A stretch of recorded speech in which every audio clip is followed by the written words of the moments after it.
What's up, guys? Today I got a question at the gym about what do I recommend when it comes to recovery. So first we're going to talk about what I recommend depending on who you are, and then also why high performers outperform and what recovery has to do with that. So those things that is under recognized or underappreciated when it comes to recovery. And what I would say there is going to be taking a walk, ideally in nature.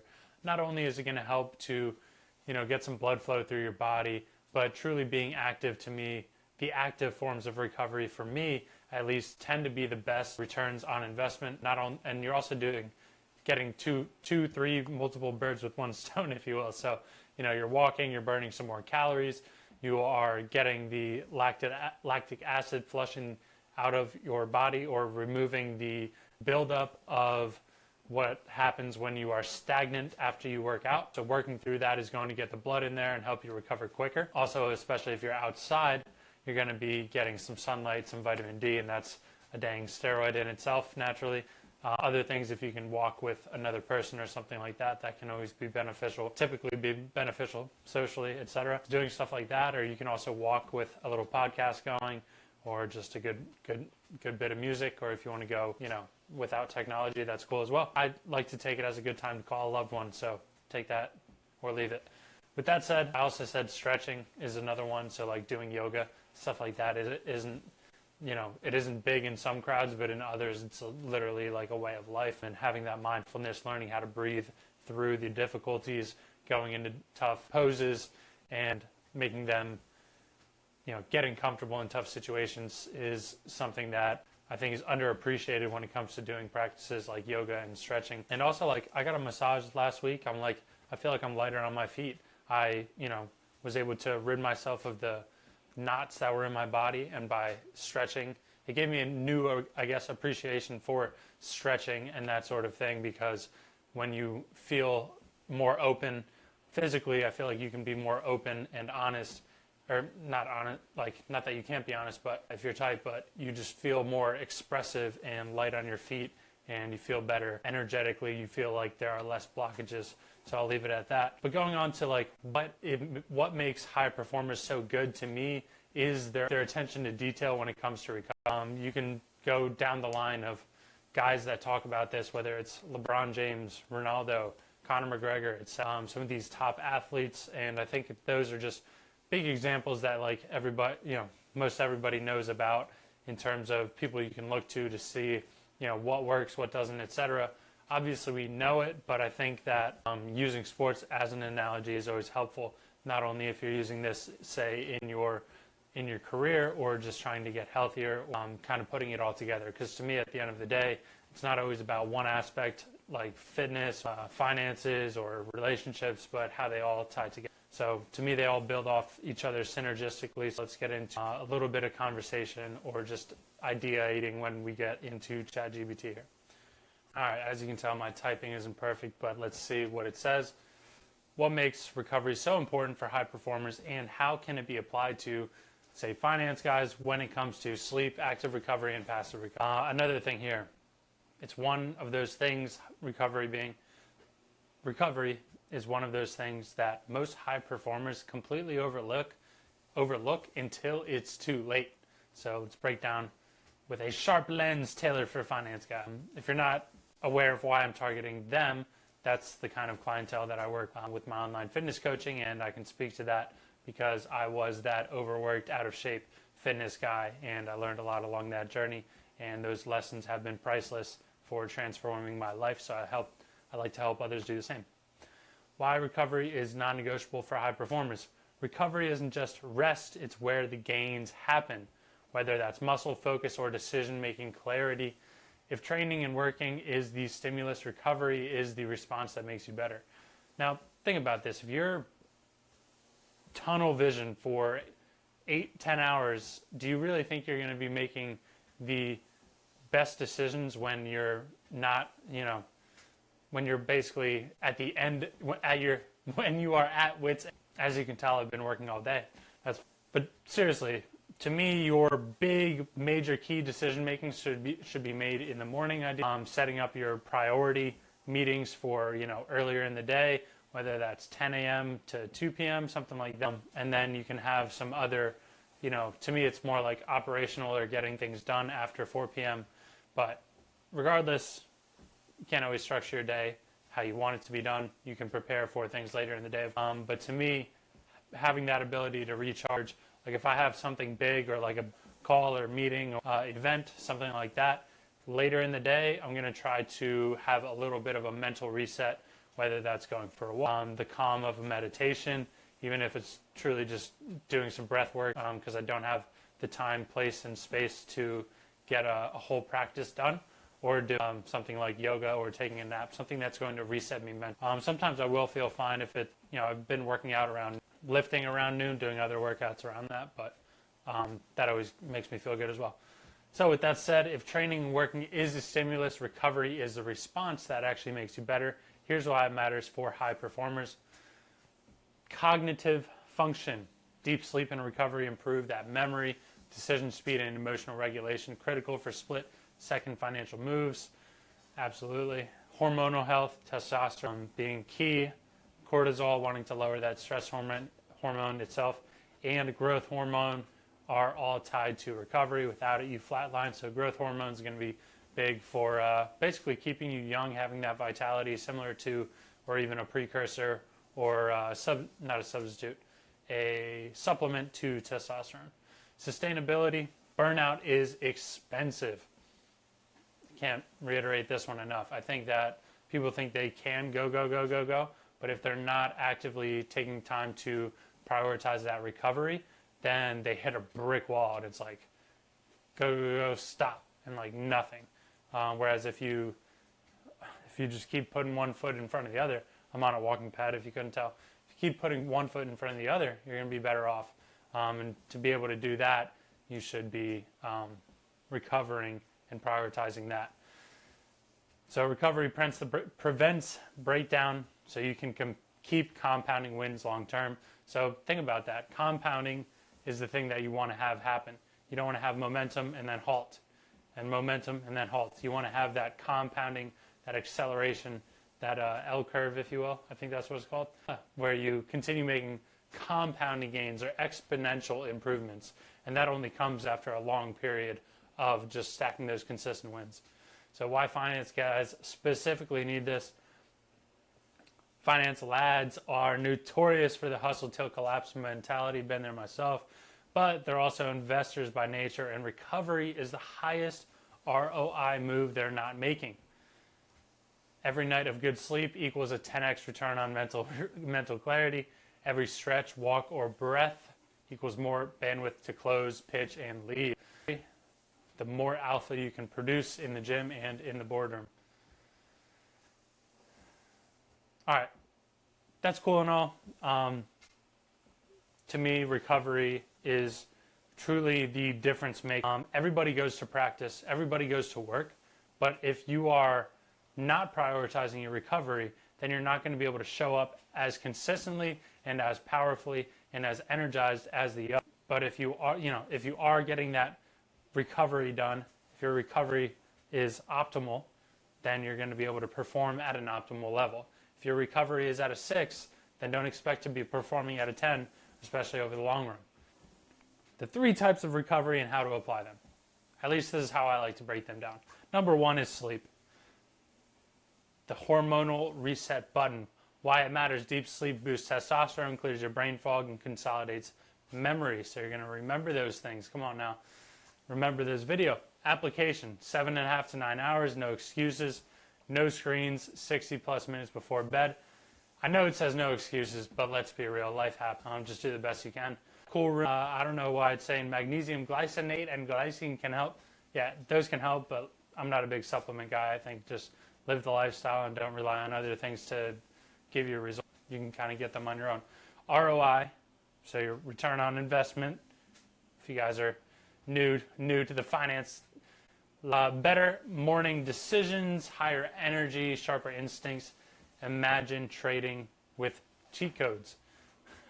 I guess what that is trying to say is you're going to feel like you're playing life on easy mode because you have that energy and you're one step ahead. Number 2, active recovery. The underused secret weapon. Why it matters: increases blood flow, reduces stress hormones, and actively accelerates muscle and mental recovery. I mean, what more can you ask? That's amazing. I think, yeah, just not only is blood flow amazing for you, stress reduction is huge, especially, I mean, for anybody these days, right? Like just taking some time and showing that it's also actively accelerating your muscle and mental recovery. I mean, everybody could probably benefit from a little bit less stress, a little bit more sped up recovery mentally, and that mental reset that you get from going on a walk. I think that's amazing. If you're not already, you need to be walking daily. Application, I didn't even read that. Application 10 to 30 minutes daily of walking, especially outdoors. Mobility work, some light zone 2 cardio or shadow boxing. To me, shadow boxing is going to be a little bit above what I would consider a passive, or sorry, an active recovery state, but fair enough. Sauna, I think this misunderstood what I was trying to say. Sauna and cold plunge are passive. Those will be in the next section. Mobility work is amazing. I do stretching with tools such as these little PVC. I have a foam roller. I do yoga, stretching, whatever you can do where it's like you're actively participating and moving throughout. It's going to be amazing. Now, what else do I want to add? Oh, the light zone 2 cardio. If anybody from, I guess, how do I want to preface this? When I was in high school, every Saturday after a Friday night football game, we would go in, watch some film, and then jog around the tennis courts. And I was always amazed and will never forget how much that helped, because you would go in there from, you know, running into people, getting hit, you know, truly just bruised up, probably from head to, more or less from head to toe. Probably didn't get the most sleep the night before, etc. But you would watch your film, do this, that, and the other, hydrate, and then you would go out and we would run in the sun, you know, out on the tennis court. But literally just like a little jog, like literally just over a walk. It might have been this pace. I mean, I'm taking baby steps. Really just doing that for like 20 minutes made a world of a difference. Like you would walk in there like aching, like you'd be a little bit, you know, your neck would hurt or your back or your shoulders or whatever. But that always made you feel a whole lot better. With that said, let's go ahead. Oh yeah, the ROI on that, less stiffness, like I had mentioned, better posture, and mental resets between high stakes calls or trades. So not only for the physical side of things, but definitely the mental. And I would absolutely argue also emotional side. And to me, that compounds into everything, right? Like if you have fitness as a foundation, you're going to be winning or improving mentally, financially, emotionally, socially, spiritually, etc. Number 3, passive recovery, stress drainage system. What do you mean by that? Why it matters, you're constantly on in the finance world.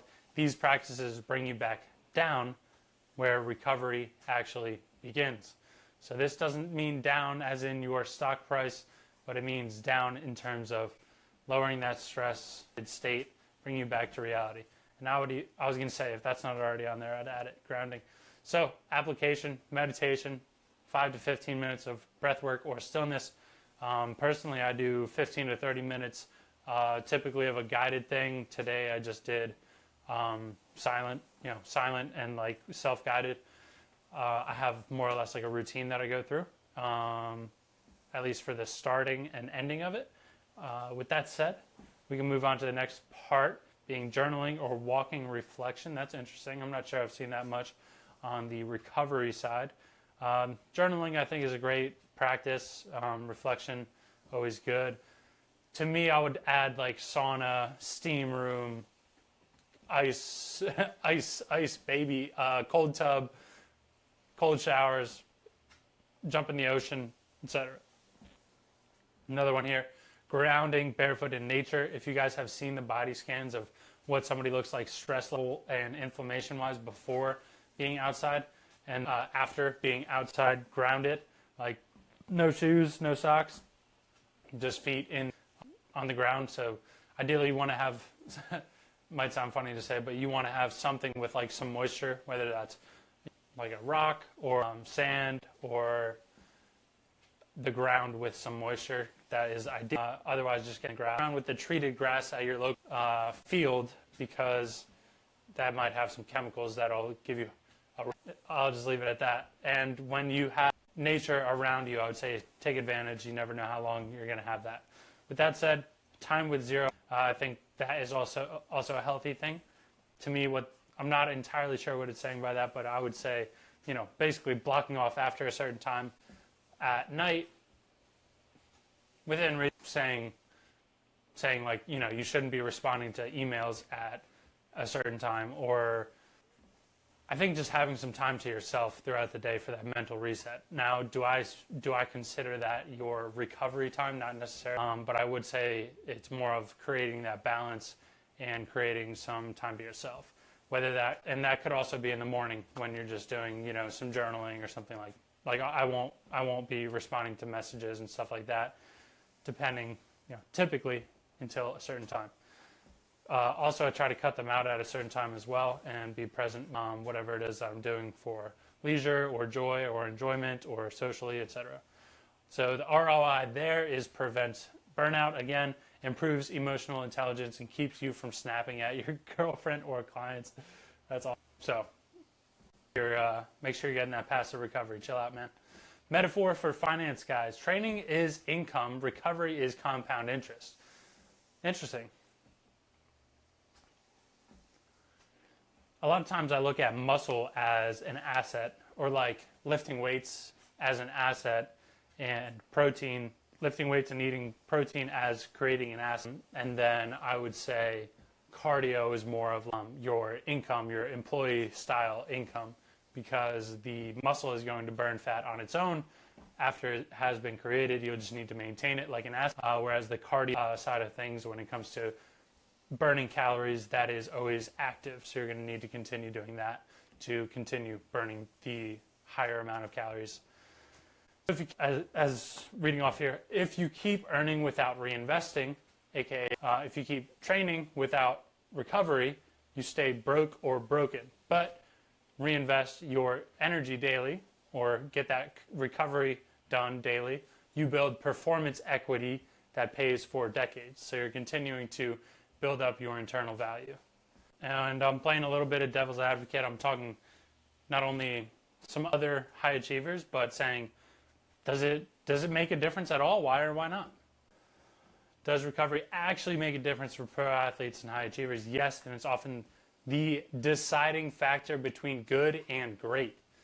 I couldn't agree more. Sorry, I thought I fixed this earlier, but I am like looking pasty. Hey, there we go. Ooh, there we go. All right. Anyway, in fact, at the highest levels, this is something that resonates with me. Everyone trains hard. I said it earlier. Everybody goes to practice. It's what you do outside of practice, or if you're an athlete. It's what you do outside of work. If you're an employee or a business owner, it's what you do outside of that makes the difference. So everyone works smart, but the elite, they recover better. I would not say that everyone works smart. That is not true. But the elite, they recover better. Here's why recovery matters even more the higher you climb. Diminishing returns on effort. This is an interesting idea, and I think that there's going to be some wisdom dropped here. I haven't read it yet, but I think I know where it's going. Once you're near the top, simply working harder doesn't yield the same results. But recovering smarter sharpens your edge. Better sleep equals higher reaction speed, deeper focus, faster adaptation. Pro athletes don't out-train the competition, they out-recover them. I am not sure that I fully agree with that. I wouldn't say that they don't out-train the competition. I think that they are able to out-train and outperform the competition because they do out-recover them, though. Finance guys shouldn't out-grind. They should out-clarify, outperform, and outlast. Depending what your approach is, I would say that your recovery leads to better and more focused and more intentional and more powerful. So you're able to get done twice as much in half the time, because you are focused, you are intentional, you are determined, and you are rested and recovered enough to give that optimal output. You're able to give a 10 10 out of 10 energy as opposed to a 5 out of 10 energy. The nervous system is the hidden governor, it says. Whether you're sprinting, lifting, closing a 50K deal, or presenting to stakeholders, your nervous system is what fires the shot. Interesting. Chronic stress from under recovery equals a fried nervous system, poor reaction, sloppy form, and shit decisions. I do believe that your recovery is going to impact your decision. I notice this a lot as a coach when it's like, oh, my recovery was off, I wasn't sleeping well, I had this, that, and the other going on, and because of that, I overate. But it's like, so your recovery could be separate from the way you're eating, but, or you could try to think about them that way, but they are interdependent. Or you could say, oh, I went to sleep late, so I didn't work out early. So it's like, okay, you are, basically using a lack of recovery as an excuse to to not hold yourself accountable to your plan or your routine or your strategy. So not only from the physical side of things, but I'm sure that happens if you are, if you are managing investments and you have a 2-hour morning routine where you're looking at however long it is, you're looking at your investments, you're taking care of business, but you have an off day because the night before you decided to not optimize your recovery in the way that you should. So you're putting that 2-hour process down into 30 minutes, and then it's half-assed, if that. So I think that's kind of like what goes into the decision making. It's like you're just you're forced to make rash decisions because you're not setting yourself up and preparing for success. The same goes for like preparing your meals. Like if you only enabling yourself to, or if you're setting yourself up to fall back on convenience when it comes to your meals, then you're not going to have the optimal inputs for your nutrition, most likely. Number 3, decision-making power is finite. Like physical reps, cognitive reps, such as decisions, judgment calls, analysis, are limited per day. Now, if you believe that or not, it's up to you, but I do think we have a certain bandwidth. That is funny. Recovery restores your mental bandwidth. Absolutely crucial for CEOs, founders, traders, or elite athletes. Michael Jordan napped daily. LeBron James reportedly gets 10 plus hours of sleep, not to mention the millions he spends on recovery itself. Tom Brady uses red light therapy and daily mobility, not just training harder, recovering deliberately. I don't think Tom Brady would be looking as young as he does if it wasn't not just only for his nutrition, but the way that he takes care of his body. Same goes for all I would say, basically all of the greats here, or at least the ones mentioned. Does it translate to finance, guys? Absolutely. Finance is a performance sport. I have a book in here. Oh, I forget what it's called, but basically saying that employees are athletes.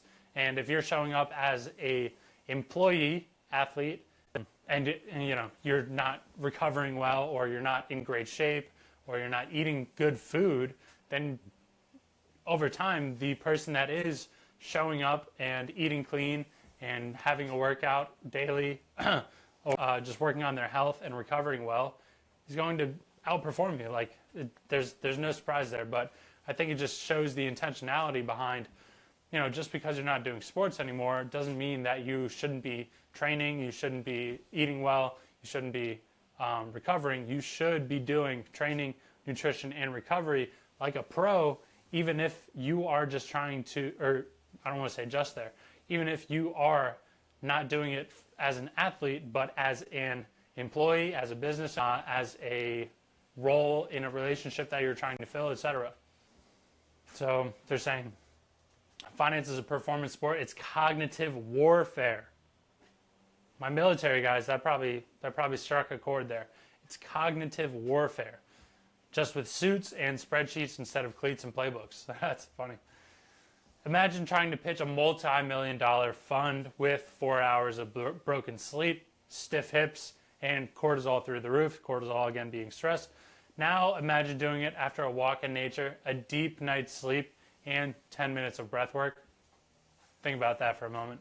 I don't know if you guys are big on breath work, actively have these things incorporated in your life, but I already know you're going to absolutely crush it and seize that opportunity and be worthy of it if you're doing the latter. So same skills, different state, different outcome. That's all. What happens without recovery? Whether it's an athlete or a financier, hormones crash, lower tests, higher cortisol, and testosterone is amazing for, to me, it encompasses so many things other than just like a sex hormone. Higher cortisol, performance plateaus, both physical and cognitive, and I would say emotional at that. Injuries or breakdowns creep in. For athletes, it is literal. So yeah, you're more likely to get injured that way. For execs, it's burnout, brain fog, or a blown deal. Don't let those stack. Better get on it before anything bad happens, or just continue making progress. Confidence drops because you don't feel on, and the high performer identity begins to crack. So you start having that imposter syndrome from the ambitions, and that's where you start creating dissonance between your actions of who you are and the actions of who you want to be. So what happens with proper recovery? Higher testosterone equals more drive, improved HRV or heart rate variability, more adaptable stress response, so you're able to kind of come back from an intense situation, mental or physical, etc. Business situation can be a high stress, but you're able to calm down, bring your heart rate soon after, and not be elevated in a stress response for too long after. Sharper decisions, faster execution, clearer leadership, more presence in the boardroom, the gym, or with your woman, etc. Bottom line, recovery isn't a break from high performance. It is high performance for pro athletes, finance guys, and elite operators alike. Your edge isn't how hard you push, it's how well you bounce back. I think that's all for today. I've got some things lined up after this. Just wanted to get on, not only continue the conversation that I had with a client in the gym, but continue to just talk about these things and go over them. See if you have more that you'd like to add to the conversation or questions. Drop your comments or shoot me a DM on Instagram or LinkedIn at Grow with Craigo on Instagram and YouTube, and Craig Stoliker on LinkedIn. Hit me up there. Talk to you guys soon. Check out my next video tomorrow, and we'll come back for some more.